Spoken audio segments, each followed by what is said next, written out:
Deuteronomy 11:16.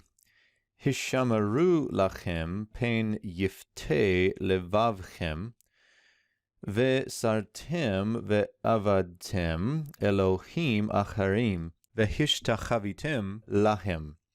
So back at the top, we now get a new section with the imperative. This is a nifal imperative, so notice the hit-ah at the front with the dagesh. That's how we'll usually talk about it, hit-ah at the front of the imperatives.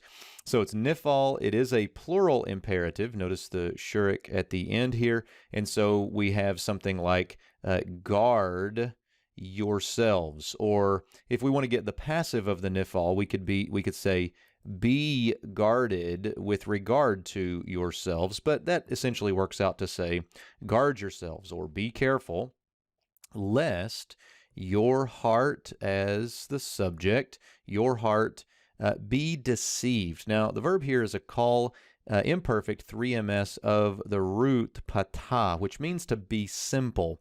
But the idea of a heart being simple would be to be enticed or to be pulled away. So be careful lest your heart is pulled away and you turn aside.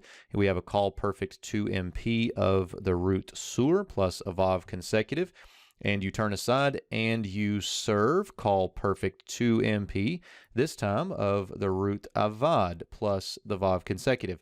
So lest you turn aside and you serve gods, other ones, or we would put all this together, of course, other gods, and notice the conjunctive accent right there where we know to read these together. Now, the next verb gets a little tricky, and what we have here is a couple of options for the roots. We could have the root shata, which was kind of an older understanding of this root, and in that case, it would be a hithpael with a metathesis right here. Remember when we have a hithpael butted up against a sibilant letter, these two will switch places. So that's an option. The other option is that the root is chava, and this is kind of more understood now because of the recognition of the root chavi from Ugaritic. And so this one now makes the parsing a hishtafel. And if you look in Logos and search for eshtafel, actually, yeah, you're going to get 167 occurrences of this, and all of them occur with this root and look something like this. So it is a bit bizarre, but it's consistent enough, I think, to call this a hishtafel. All that aside, what it means is we've got a perfect 2mp, and you bow down to them.